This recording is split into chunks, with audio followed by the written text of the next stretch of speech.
القيوم لا تأخذه سنة ولا نوم له ما في السماوات وما في الأرض من ذا الذي يشفع عنده إلا بإذنه يعلم ما بين أيديهم وما خلفهم ولا يحيطون بشيء من علمه إلا بما شاء وسع كرسيه السماوات والأرض ولا يؤوده حفظهما وهو العلي العظيم بسم الله الرحمن الرحيم قل هو الله أحد الله الصمد لم يلد ولم يولد ولم يكن له كفوا أحد بسم الله الرحمن الرحيم قل هو الله أحد الله الصمد لم يلد ولم يولد ولم يكن له كفوا أحد بسم الله الرحمن الرحيم قل هو الله أحد الله الصمد لم يلد ولم يولد ولم يكن له كفوا أحد بسم الله الرحمن الرحيم قل أعوذ برب الفلق من شر ما خلق ومن شر غاسق إذا وقب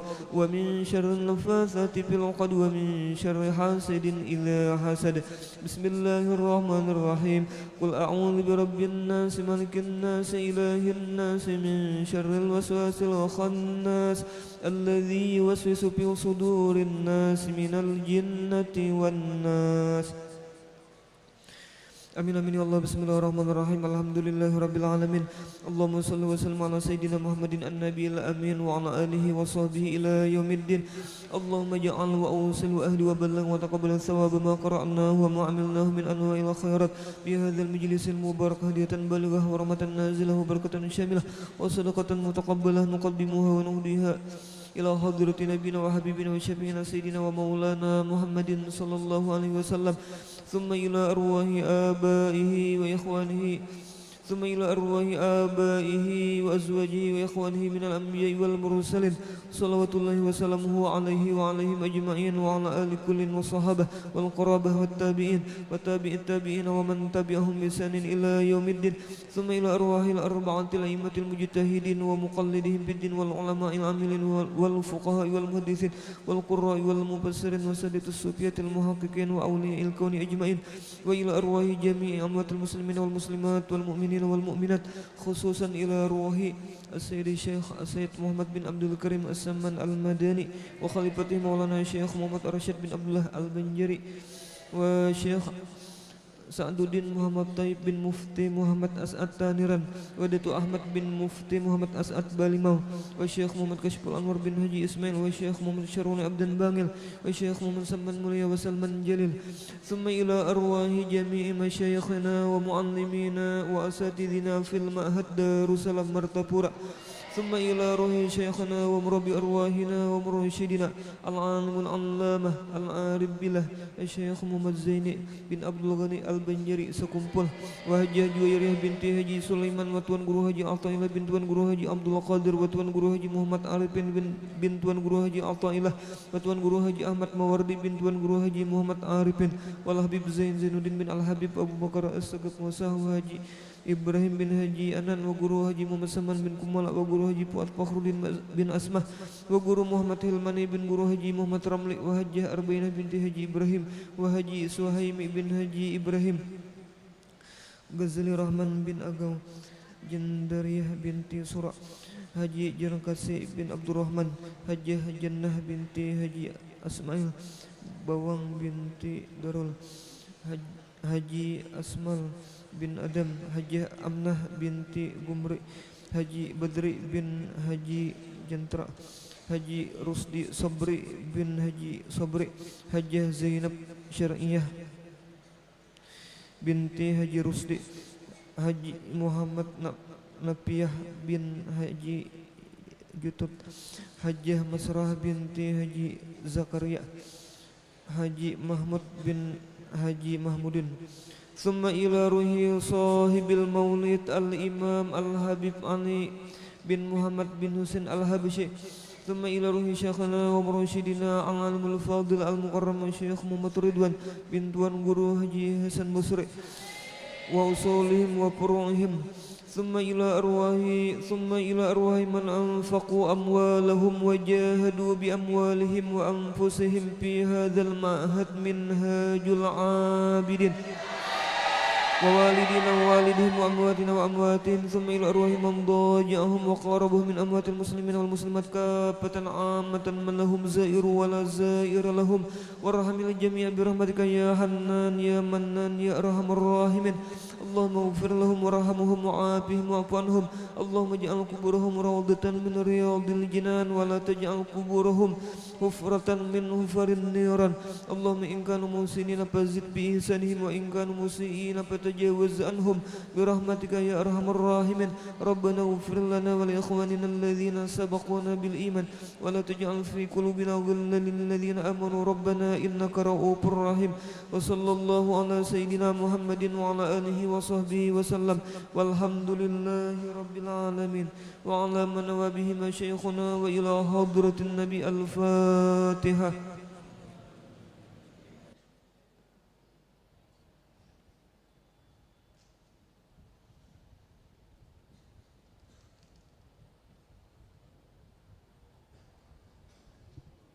يا ربي بالمصطفى بلغ مقاصدنا واغفر لنا ما مضى يا ربي بالمصطفى بلغ مقاصدنا واغفر لنا ما مضى يا ربي بالمصطفى بلغ مقاصدنا اغفر لنا ما مضى يا واسع يتقبل الله منكم